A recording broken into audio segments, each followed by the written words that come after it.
지난주에 부활주일이었고 그 전주에는 세례를 베풀어서 세례에 대한 말씀을 드렸고 해서 사도행전 강해를 잠시 한 2주간 멈추게 되었는데 이제 다시 돌아왔습니다. 오늘 우리가 본 사도행전 6장 1절에 7절의 말씀은 그 전에도 제가 몇 번 말씀을 드려왔는데 계속해서 이 안에 있는 하나님의 말씀의 의미들을 더 살펴보려고 합니다. 오늘도 이 말씀 가지고 생각해보고 다음 주에도 한 번 더 이 똑같은 본문을 가지고 말씀을 드릴까 합니다.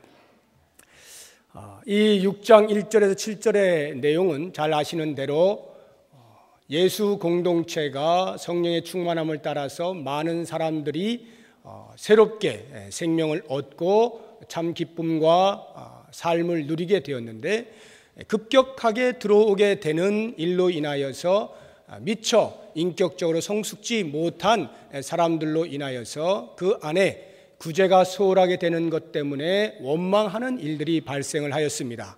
그 일이 발생하자 사도들이 자신들을 먼저 돌아보고 아하, 우리가 하나님의 말씀을 소홀히 하였구나, 우리가 기도하는 일에 오히려 소홀히 하였구나, 자기들의 삶을 돌아본 후에 이제 그것으로 끝난 것이 아니라 그렇게 원망이 일어나게 된 것에 대한 문제를 해결하는 방법으로 그 신앙 공동체 안에 일꾼을 세우는 일을 시작을 합니다. 오늘 말씀이 바로 그와 같은 내용들을 나누게 될 것인데, 우리 교회가 다음 주면은 선거를 하게 됩니다. 일꾼을 뽑는 일인데요. 이 일과 관련하여서 오늘 말씀이 우리의 생각과 우리의 선거에 임하는 태도, 자세에 대한 기준이 될 수 있기를 바라고 오늘 말씀을 귀 기울여서 잘 들으시고 이것을 좇아서 선거에 임할 수 있는 기회가 있기를 부탁을 드리겠습니다. 이 안에서 가장 먼저 볼 것은 하나님께서 신앙 공동체 안에 왜 일꾼을 세우시느냐 하는 것입니다. 일꾼을 세우는 목적이 무엇인가? 한마디로 결론부터 말씀을 드린다면 봉사의 일을 하게 하기 위함입니다. 하나님의 교회에 일꾼을 세우는 목적은 그 일꾼이 교회를 위하여 봉사할 수 있도록 하기 위함인 것입니다.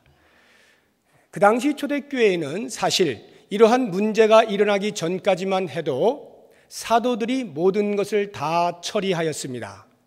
말씀을 전하는 것도 사도들이 하였고 구제하고 돌보는 일도 전부 사도들이 하였습니다. 같이 한번 찾아보죠. 사도행전 1장으로 한번 가보시기 바랍니다.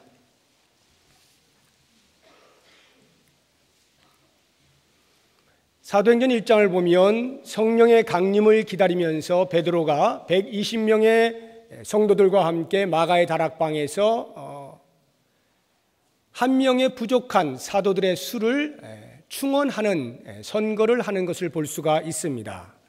그 가운데에서 이제 24절을 보십시오. 그들이 기도하여 이르되 뭇사람의 마음을 아시는 주여, 이 두 사람 중에 누가 주님께 택하신 바 되어 봉사와 및 사도의 직무를 대신할 자인지를 보이시옵소서. 기도를 하는데 그 한 명의 결원된 사도를 충원하는 일에 있어서 사도의 직무를 뭐라고 말하는가 하면 봉사와 및 사도의 직무를 대신할 자. 그러니까 새롭게 뽑힐 사람은 봉사도 해야 하고 사도의 직무도 감당해야 한다 하는 것을 알 수가 있습니다. 초창기에는 이렇게 사도가 전부 다 했어요. 그런데 점점 공동체 안으로 많은 숫자가 들어오게 되면서 사도들이 이것이 우리들의 목만이 아니로구나 하는 것을 알게 되었습니다. 우리들의 힘을 넘어섰구나 하는 것을 깨닫게 되면서 자기들은 사도의 직무에만 전념을 하기로 작정을 하고 봉사의 일을 하는 것은 따로 구별하여서 일꾼을 세워 감당할 수 있도록 한 것입니다. 그것이 바로 오늘 우리가 본문에서 보게 되는 7명의 일꾼을 뽑는 사건인 것입니다. 오늘 본문 2절을 보십시오. 사도행전 6장 2절에 12사도가 모든 제자를 불러 이르되 우리가 하나님의 말씀을 제쳐놓고 접대를 일삼는 것이 마땅하지 아니하니. 여기에 이 접대라고 하는 것이 대접한다는 거예요. 음식을 대접하거나 또는 가난한 자를 음식을 갖다 주거나 구제를 하거나 하는 이런 돌보는 일을 접대라고 하는데, 그 접대를 일삼는 것이 마땅하지 아니하니 사도로서 거기까지 하는 것이 마땅치 않다. 그 이야기는 그것이 사도의 일이 아니었는데 했다는 뜻이 아니라, 사도가 하기에는 이미 그 일로 인하여 본래의 직무인 말씀을 전하는 일에 소홀하게 되었으므로 본래의 직무에 더 충실하는 것이 마땅하다라고 말씀을 하고 있는 것입니다. 자, 그러면 여기 접대를 일삼는다라고 할 때 이 일삼는다는 말의 의미가, 우리나라 말은 뉘앙스가 그렇게 좋지 않은데 많이 사용되죠. 무엇을 일삼는다라고 하는 것은 앞에 내용이 별로 좋지 않을 때 일삼는다는 말과 함께 붙여서 주로 사용을 합니다. 그래서 이 말씀을 볼 때도 뉘앙스가 접대를 일삼는 것이 마땅하지 않다라는 말을 듣게 될 때 접대하는 것이 옳지 않다 또는 별로 좋은 것이 아니다 이렇게 느껴지기 쉬운데, 그런 의미가 전혀 아닙니다. 여기 일삼는다는 말은 원래의 뜻이 봉사한다, 섬긴다 이런 말이에요. 그래서 이 일삼는다는 말을 봉사한다라고 하는 것을 우리가 가정을 했을 때에, 여러분 헬라어 가운데 이런 말은 많이 들어보셨을 거예요. 우리 지하에 있는 카페 이름이 코이노니아입니다. 카페 이름이 코이노니아가 헬라어 말이에요. 그게 친교라고 하는 뜻인데, 디아코니아라고 하는 헬라 말이 있습니다. 이 디아코니아는 봉사라고 하는 말입니다. 그래서 여기 일삼는다, 봉사한다는 말의 의미가 헬라어로 보면 디아코네오라고 하는 동사로 쓰여져 있어요. 그래서 이것을 명사로 디아코니아, 봉사 이렇게 말하는데, 이 봉사를 하는 사람, 봉사자를 가리켜서 디아코노스라 말을 합니다. 이 디아코노스라고 하는 헬라어에서 파생되어 나온 영어의 단어가 있는데, 그것이 디컨이라고 하는 것입니다. D-E-A-C-O-N, 디컨이라고 하는 단어인데, 이 디컨이라는 영어 단어의 뜻이 집사입니다. 그러니까 돌이켜서 보시게 되면 여기 접대를 일삼는다, 접대를 섬긴다, 접대한다, 접대 봉사를 한다라고 하는 이 봉사자가 바로 집사라고 하는 것을 알 수가 있겠죠. 그러나 그 당시에 집사라고 하는 직분이 있지는 않았습니다. 그러니까 여기에 집사라는 말 없죠. 그러나 우리는 다 7 집사를 뽑았다라고 말하지 않습니까? 그것은 후대에 집사라고 하는 직분이 생겨나면서 그 집사의 직분이 하는 일들이 여기에 나오는 이러한 일들을 하는 것이었기 때문에 거슬러 소급하여 말하기를, 이 7 사람들이 집사였구나 해서 7 집사라 부르는 것입니다. 자, 그렇다고 하면은 이 봉사를 하는 내용, 어떠한 봉사들을 하는가? 이 당시에는 주로 구제 부분이었죠. 구제를 할 때는 당연히 물질이 사용되어지는 것이니까 그 물질을 다루는 재정 부분도 봉사하는 사람들이 감당을 하는 것이었습니다. 그러나 그것이 오늘날에 있는 모든 교회의 봉사자가 해야 할 유일한 일로서 주어진 것이 아님을 아셔야 됩니다. 그것은 그 당시 그 교회가 그 상황에서 그 정도의 일을 하였다라고 하는 것을 알려주는 것이고, 우리가 이 말씀을 통하여 보아야 할 일은 사도들은 사도의 직무를 감당하고 그 외의 교회의 봉사의 일들은 일꾼을 세워서 봉사를 하게 해야 하는 것이로구나 하는 이 원리를 알아야 하는 것입니다. 다시 한번 결론을 보시면, 왜 봉사자를 세우는가, 왜 일꾼을 세우는가? 봉사의 일을 하게 하기 위함이다 라고 하는 것이에요. 그렇다고 하면 이제 오늘날의 교회들도 보면 교회마다 봉사하는 영역들이 다양하지 않습니까? 우리 교회만 해도 많이 있잖아요. 주차 봉사 쉽게 생각해서 식당에도 봉사가 있고요. 찬양대 하는 것도 봉사입니다. 또는 신방을 하는 것 봉사하는 것입니다. 눈에 보이는 우리의 몸으로 움직여지는 모든 것이 다 봉사의 일입니다. 심지어는 말씀을 전하는 것도 봉사입니다. 그 당시에 스데반과 빌립은 7 집사 가운데 있었지만 그 사람들이 봉사했다는 내용은 거의 안 나오고 말씀을 증거하는 모습들만 나오지 않습니까? 그런 것처럼 오늘날에 말씀으로 봉사하는 사람들도 교회 안에 있죠. 주일학교 교사라든가 구역장이라든가 이렇게 말씀을 가르치는 사람들이 있을 수가 있는 것입니다. 이 모든 것들이 다 집사가 해야 하는 봉사의 일입니다. 자, 그렇게 볼 때 이제 이 안에 집사님으로 계시는 분들 많이 계실 텐데, 집사가 봉사의 일을 하는 것이고 집사로 세워준 목적이 교회 안에서 그렇게 섬기고 봉사하게 하기 위함이라고 한다면, 적어도 집사의 직분을 받은 사람은 아무리 못해도 최소한 교회 안에 한 가지 이상의 봉사에는 참여를 하시는 것이 마땅한 것입니다. 그러니까 집사라고 하는 직분을 받은 것으로서만 만족해서는 안 되는 것입니다. 물론 이렇게 말씀을 드릴 때 어떤 분들은 내가 언제 집사한다고 했나? 교회가 좋지. 이렇게 생각하시는 분이 계실런지 모르겠습니다만, 그런 분은 물론 반납하셔도 됩니다. 그거는 타이틀로 여러분들에게 드린 것이 아니에요. 봉사의 일을 하게 하기 위하여 한 것이고, 그것에 마땅치 아니하신 분은 저는 집사 못하겠습니다 하시는 분은 그대로 인정을 하는 것입니다. 제가 섬기겠습니다 라고 하면 봉사의 직분을 드리는 거예요. 집사로서의 봉사의 직분을 드리는 것입니다. 그러니까 여러분들 적어도 집사로 직분을 받으신 분들은 최소한 한 가지 이상씩의 일들을 잘 찾으셔서 나에게 맞는, 내가 잘할 수 있는 그런 부분에서 헌신을 해주시는 것이 마땅한 도리인 것입니다. 이것을 사도 바울은 에베소 교회에서 이런 식으로 표현을 해놓았습니다. 교회 안에 말씀을 가르치는 여러 직분들을 소개를 이제 하고 있는데, 한번 여러분들이 찾아보시면 좋을 것 같아요.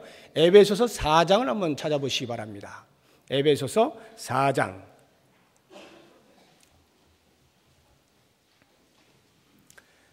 11절을 보시게 되면 교회 안에 말씀으로 섬기는 자들의 직분에 대해서 몇 가지를 말씀하고 있는데, 그가 어떤 사람은 사도로, 어떤 사람은 선지자로, 어떤 사람은 복음 전하는 자로, 어떤 사람은 목사와 교사로 삼으셨으니, 그리고 12절에 그렇게 말씀을 전하는 자를 세우신 목적을 설명하고 있습니다.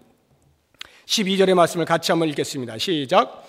이는 성도를 온전하게 하여 봉사의 일을 하게 하며 그리스도의 몸을 세우려 하심이라. 말씀을 가르쳐 한 성도 한 성도의 삶을 온전하게 만든다는 거예요. 인격적으로 훌륭하게 만들어서 그 다음 뭐라고요? 봉사의 일을 하게 하며. 하나님께서 교회에 말씀을 전하는 자를 세워두신 목적은 한 성도를 말씀으로 잘 가르쳐서 그들의 인격이 하나님 앞에 부끄러울 것이 없어 교회 안의 모든 성도들과 함께 공동체를 위하여 한 가지 이상씩의 봉사를 하기 위함이다 라고 하는 것입니다. 이렇게 하나님의 말씀을 전하는 자가 서 있는 이유가 온 성도들로 하여금 봉사의 일을 하게 하는 것이라고 할 때, 교회 안에 일꾼을 세우는 목적은 당연히 그 일꾼된 자가 봉사하는 것 외에 어떠한 목적을 가질 수가 있겠는가 하는 것입니다. 이 봉사의 일을 한다는 말 자체에서 우리는 다음 주에 있을 선거가 봉사자를 뽑는 것입니다. 일꾼을 뽑는 거예요. 섬기는 자를 뽑는 것입니다. 감투 쓸 자를 뽑는 것이 아닙니다. 승진할 자를 뽑는 것이 아닙니다. 높은 자리에 앉아서 다스릴 자를 뽑는 것이 아닙니다. 지극히 낮은 자리에서 온 성도를 위하여, 교회를 위하여 섬길 자를 뽑는 것 꼭 기억하시기 바랍니다. 이러한 일꾼을 뽑는 목적을 선명하게 이해하고 있는 교회에서는 이와 같은 선거가 있을 때에 그 선거가 어떻겠어요?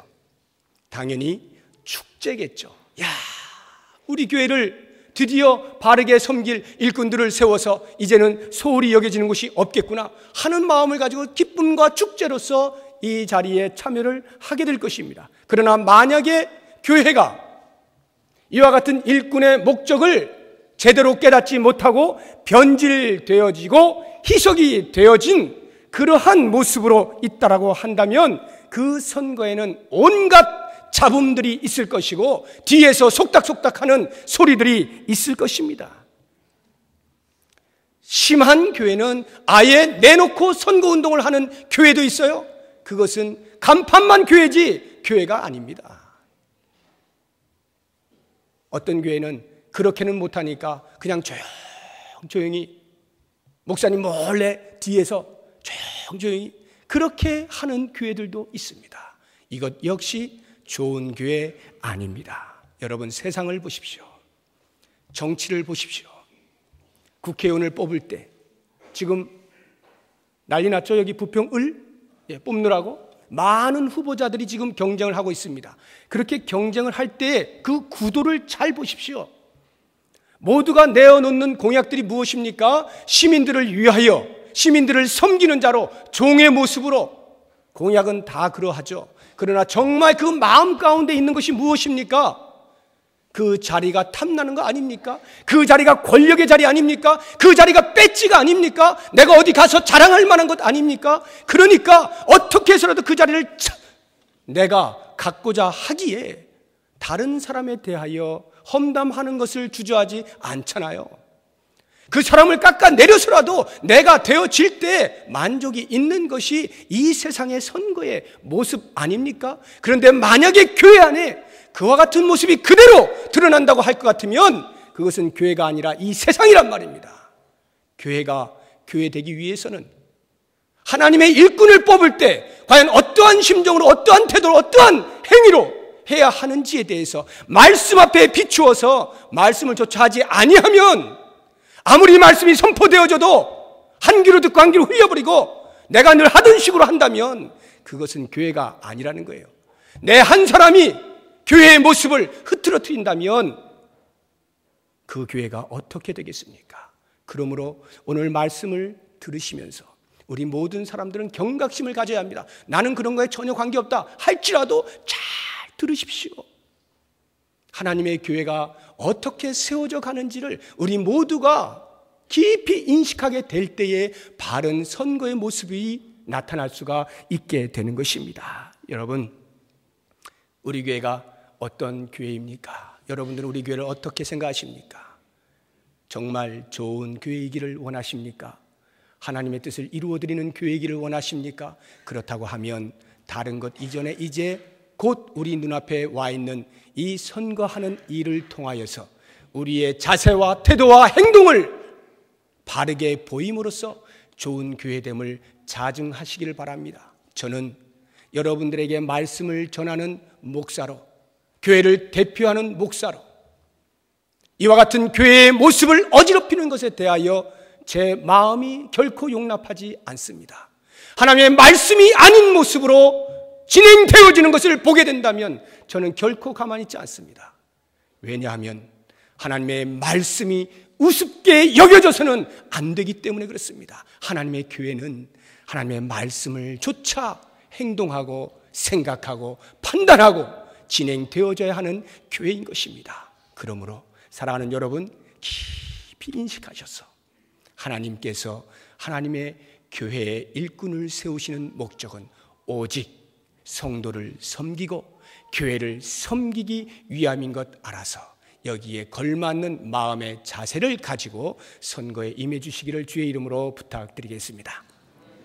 이제 그 다음으로 이렇게 일꾼의 목적을 알았다고 하면 어떠한 일꾼을 세우는 것이 합당한가 하는 부분입니다. 하나님의 교회 봉사자로서 섬기는 자의 자질이 과연 무엇이냐라고 하는 것인데, 사도 바울은 디모데전서 3장과 디도서 1장을 통해서 장로와 집사의 자격에 대하여 자세하고 구체적으로 기록을 해 놓았습니다. 오늘 저는 그 말씀을 여러분과 함께 생각하고자 하지는 않습니다. 이 본문에 나와 있는 말씀을 가지고 같이 한번 생각해 보기를 원하는데 3절을 보시기 바랍니다. 형제들아, 너희 가운데서 성령과 지혜가 충만하여 칭찬받는 사람 7을 택하라. 5절 보십시오. 온 무리가 이 말을 기뻐하여 믿음과 성령이 충만한 사람. 자, 여기를 보시면은 이제 이 3절과 5절에 있는 내용을 종합해서 정리를 해보면 네 가지로 나누어 볼 수가 있겠습니다. 하나는 성령이 충만한 사람이어야 되겠다라고 하는 것이고, 두 번째로는 지혜가 충만한 사람이어야 되겠다. 세 번째로는 믿음이 충만한 사람이어야 되겠다. 그리고 마지막 네 번째로는 공동체 안에서 공동체로부터 칭찬을 받는 사람이어야 되겠다라고 하는 것을 말씀해 주고 있습니다. 자, 그러면 한 가지 한 가지 간략하게 우리가 함께 생각해 볼 텐데, 성령이 충만하다는 것이 무엇입니까? 하나님의 교회에 일꾼으로 쓰임받을 사람은 성령이 충만해야 한다고 하는데, 성령 충만이 무엇입니까?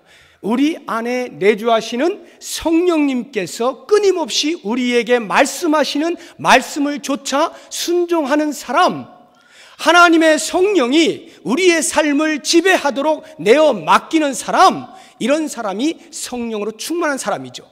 그런 사람은 하나님의 마음을 읽을 능력이 있는 것입니다. 왜냐하면 하나님은 영이시기 때문에 영이신 하나님과 그 하나님의 영이신 성령이 내 속에서 나를 지배하게 될 때 우리는 하나님의 마음을 알게 되는 거예요.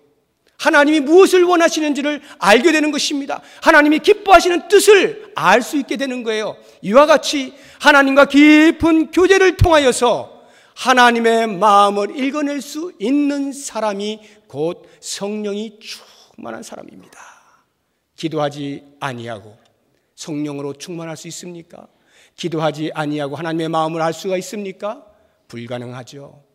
이와 같은 경건의 삶이 평소에 늘 있는 사람, 성령이 충만한 사람인 것을 아시고 그와 같은 사람이 하나님의 교회 일꾼에 합당하다는 것 기억하시기 바랍니다. 두 번째로 지혜가 충만하다는 것은 무엇을 말합니까?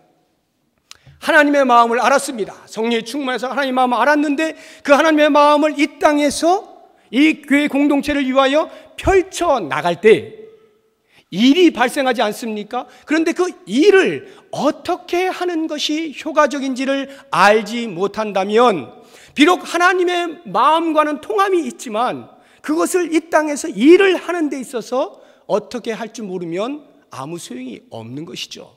그러니까 지혜가 충만하다라고 하는 말은 이렇게 하나님의 뜻을 알아 그 뜻을 펼칠 때에 가장 효과적으로 일할 수 있는 능력을 갖춘 사람을 가리켜 지혜가 충만하다 말하는 거예요. 적어도 하나님의 교회에서 일꾼으로 세움받는 사람들이 그렇게 일에 대한 효과성을 볼 줄 모른다고 하면 아주 극단적인 예로 이와 같은 것과 마찬가지죠. 내가 식당에서 봉사를 하고 싶어요. 이것이 하나님의 뜻이라는 것을 알았습니다. 그래서 식당에 가서 봉사를 하는데 간을 맞추기만 하면 소금을 한 주먹씩 집어넣는 거예요.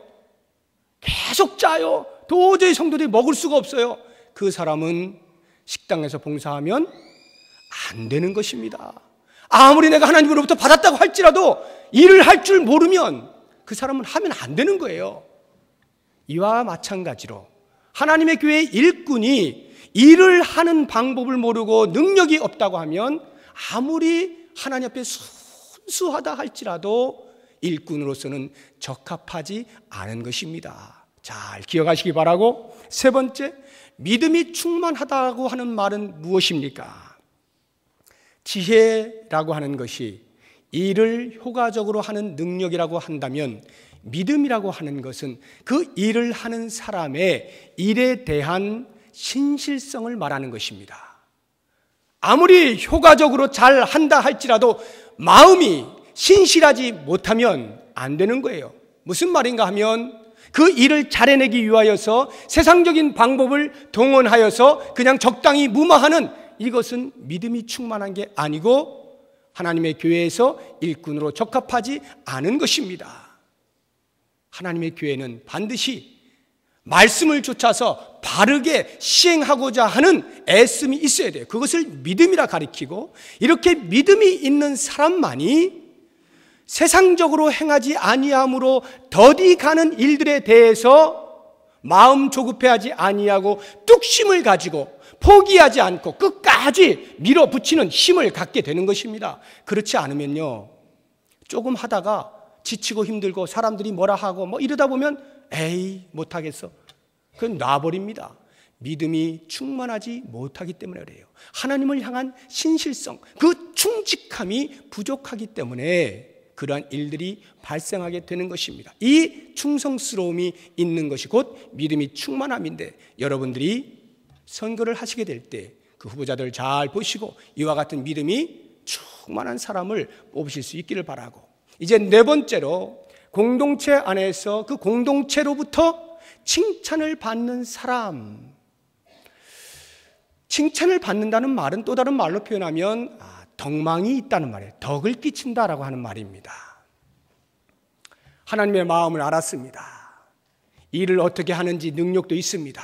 또 세상과 타협하지 아니하고 충직하게 그 일을 뚝심을 가지고 끝까지 포기하지 않고 합니다. 그런데 만약에 그러한 사람이라 할지라도 그것이 내가 했소, 나 아니면 못해요, 이렇게 만약에 자기를 자랑하거나 자기를 과시하는 것으로서 신앙의 열심을 품는다고 한다면 그 사람은 결코 공동체 안에 다른 사람들에게 칭찬을 받지 못할 것입니다. 저거 이 소리 듣지 않겠습니까? 실컷 해놓고 욕먹는 거죠. 무슨 말이에요? 하나님의 교회에서 일을 하는 일꾼의 자세는 나 혼자 잘했다고 해서 자랑을 하거나 과시하기 위하여 세움받은 것이 아니라 모든 사람을 섬기기 위하여 뽑힌 거잖아요. 그러니까 모든 사람과 함께 기뻐하는 그 마음의 자세를 갖고 있어야 그 모든 일들이 정말로 칭찬받을 만한 일들 아니겠어요? 그런 사람을 보고 야, 정말 훌륭한 분이다, 우리들이 다 그렇게 이야기하잖아요. 정말 훌륭한 분이다, 너무나 겸손한 분이다, 그렇게 애를 쓰고 수고하면서도 자기를 전혀 드러내지 아니하고 오직 하나님의 은혜로 했습니다. 겸손히 모든 사람과 기뻐할 일에 대해서만 관심을 갖는 그 사람에 대하여 존경하지 않겠습니까? 그런 사람이 교회의 일꾼이 되어야 한다 하는 말씀입니다. 이제 제가 네 가지 말씀을 드렸는데 여러분들이 후보자들을 살펴보시면서 기도하는 중에 이 네 가지에 합한 분들을 뽑을 수 있게 해주십시오. 기도하시고 잘 정하시기를 바라고요. 마지막으로 제가 한 가지 더 꼭 말씀드려야 하는 부분이 있는데, 이 부분에 대해서 여러분들 이제부터 정말 귀를 기울이셔야 됩니다. 자, 지금 7명의 사람이 뽑혔어요. 그 당시에 7명의 사람이 뽑혔습니다. 그러면 그 당시에 오직 7명의 사람만이 이와 같은 자격에 합하여 뽑힌 것인가? 라고 하는 것입니다. 여러분들은 어떻게 생각하십니까?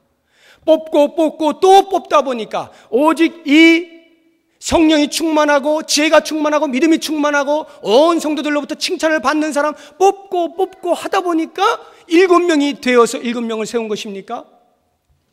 그렇지 않습니다. 사도들은요, 그 당시의 규모로 보았을 때에 그 봉사의 일을 하게 함에 있어서 한 7명 정도면 적당하겠다, 그 정도면 충분히 감당할 수 있겠다라고 여기고 7명을 뽑은 것입니다. 무슨 말인가 하면 뽑혀진 7사람만이 그 자격이 충분히 되었기 때문에 뽑혀진 것이 아니라 많은 사람들이 이미 그 자격을 가지고 있었으나 7명 정도가 필요했기 때문에 7명만 뽑힌 거예요. 갑작스럽게 문이 열리게 되면서 많이 쏟아 들어오게 될 때에 문제가 발생하지 않았습니까? 그러면 그 전에는 어땠어요? 정말 좋은 공동체였죠. 유무상통이 아무런 거리낌 없이 모든 사람들이 자연스럽게 살았던 모습 아닙니까? 다 성령이 충만했던 그런 공동체예요. 한둘이었겠어요? 7사람이었겠습니까? 거의 대부분의 사람들이 그런 사람들이었죠. 그런데 이것이 갑자기 문이 열리면서 쏟아져 들어오니까 그 사람들에 의하여 문제가 발생한 거거든요. 그 사람들을 안정시키고 바르게 치리하기 위하여 필요되어지는 숫자를 대충 생각해 보니 한 7명이었다는 거죠. 자, 그렇다고 하면 이제 우리 교회가 장로를 5분을 뽑고 안수집사를 10분을 뽑고 권사를 20분을 뽑는다라고 할 때에 여기에 해당되는 사람이 꼭 그 숫자이기 때문에 그 정도를 어림잡아서 그렇게 한 것입니까? 아닙니다. 교회의 여러 가지 일들을 보게 될 때에 이 정도의 숫자가 있어야 그 사람들이 하나하나 봉사하게 될 때에 교회가 건강해지겠구나 라는 생각을 하고 그 숫자를 낸 것 아니겠습니까? 그렇다고 하면 지금 여기에서 어느 누가 나는 꼭 돼야 돼, 나는 반드시 돼야 돼 라고 생각하는 사람이 누가 있습니까? 스데반이 그런 생각을 했습니까? 빌립이 그런 생각을 했습니까? 아무도 그런 생각하지 않아요. 그러면 투표를 하는 사람은 그런 생각했습니까? 꼭 스데반 그 사람이 돼야 되는데. 여러분, 이 공동체는요, 누가 뽑히고 누가 떨어질 것이냐에 관심을 갖지 않았습니다. 잘 아셔야 돼요. 우리들은 교회 안에서 선거를 하면 전부 거기에 정신이 다 팔려 있어요. 야, 누가 돼야 될 건가? 누가 떨어지게 될 건가? 그래서 된 사람 있으면 조용히 찾아가서 축하해, 축하해, 축하해. 떨어진 사람 있으면 조용히 찾아가서 뭐 합니까? 위로하죠. 위로합니다. 이번에는 떨어졌지만 다음엔 꼭 될 거야. 다음엔 될 거야. 뭐가 됩니까? 뭐를 위로하는 것입니까? 여러분, 뭐를 축하하고 뭐를 위로하냐는 말이에요. 지금 하나님의 교회가 일꾼을 세우는 데 있어서 그렇게 되고 안 되고를 위하여 세우고 있습니까? 그것이 아니잖아요. 그러니까 위로하는 일이라든가 축하하는 일이라든가 그것은 물론 사람이기 때문에 지나가는 말로 할 수는 있겠습니다만 본질이 아니란 말입니다. 모든 사람은 거기에 관심이 있지 않아요. 전부 하나님의 교회가 얼마나 건강해질 것이냐, 이 부분에 대하여 초점을 맞추고 있습니다. 다시 한번 5절을 보십시오. 온 무리가 이 말을 기뻐하여. 온 무리가 이 말을 기뻐하여. 이 말이 무슨 말입니까? 사도들이 한 말이죠. 우리는 말씀을 전하는 일과 기도하는 일에만 전념하고 이제 이와 같은 봉사의 일은 일꾼을 뽑아서 그들로 감당하게 해야 되겠다 라고 하는 이 말을 온 무리가 기뻐했다. 여기 온 무리라고 하는 것은 피선거권자나 선거권자 할 것 없이 모든 사람을 다 가리키는 거예요. 그러면 지금 이 선거는 누가 될 것이냐로 초점을 맞추고 있는 것이 아니라 이 일 때문에 교회에 소홀히 여겨지는 것이 이제는 무마가 되어지고 건강한 교회가 되겠구나. 야, 좀 더 하나님의 말씀이 바르게 증거되어지는 교회가 되겠구나. 건강한 교회의 미래를 바라보고 오직 그 일에 기뻐하고 있었던 것이지, 누가 되느냐 누가 안 되느냐라고 하는 것으로 촉각을 곤두세우지 않았다는 것입니다. 이 부분에 대해서 후보자 되시는 여러분, 내가 돼야 된다고 생각하십니까? 그래서 만약에 떨어지면 슬프십니까? 그렇게 하지 마십시오. 혹시 후보자 되시는 분들 가운데 되었습니까? 먹일 것이 있습니까? 자랑할 것이 있습니까? 그럼 그렇지, 내가 교회에 이만큼 헌신했는데, 내가 이만큼 투자했는데 당연히 돼야지, 그런 생각 하십니까? 그러지 마십시오. 하나님의 교회 일꾼은 결코 그러한 것으로 되고 안 되고가 아닙니다. 투표하시는 여러분, 선거권자를 가지신 여러분,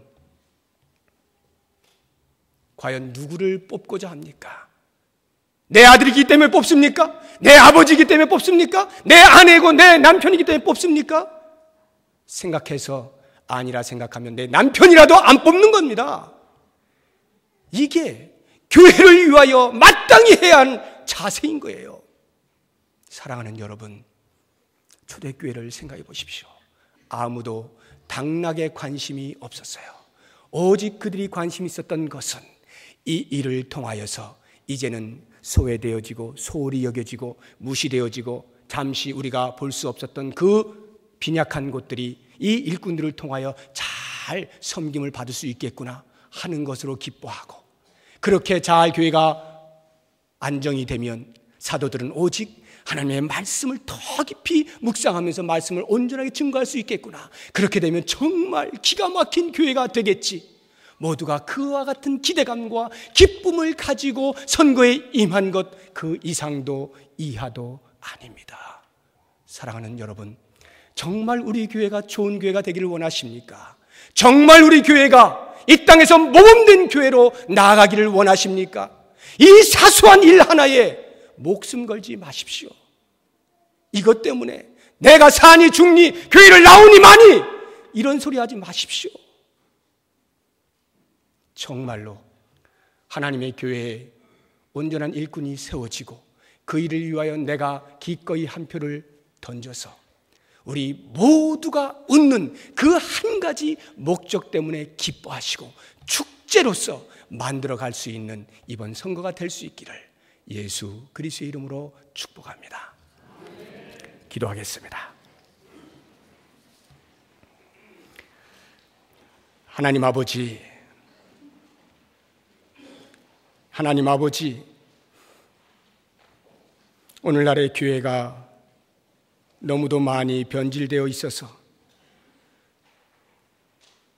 소리칠 일도 아닌데 소리를 칠 수밖에 없습니다. 목사들이 변질되었고 장로들이 변질되었고 교회의 지도자들이 변질됨으로 이와 같은 현상들이 일어난 것에 대하여 심히 부끄럽고 죄송한 것뿐입니다. 주님이여, 우리 교회를 긍휼히 여겨 주시옵소서. 우리 교회가 정말로 하나님이 기뻐하시는 아름답고 좋고 행복하고 건강한 교회가 되기를 소망합니다. 하나님의 말씀 때문에 우리 자신의 탐욕을 버리고 모두가 기뻐하고 웃을 수 있는 이번 선거가 될 수 있도록 축복하여 주시옵소서. 하나님이 하시는 일을 바라보며 하나님께만 영광을 돌리고 이 땅에 이와 같은 교회가 있음을 자증할 수 있는 귀한 교회 되게 하여 주시옵소서. 예수 그리스도의 이름으로 기도드립니다. 아멘.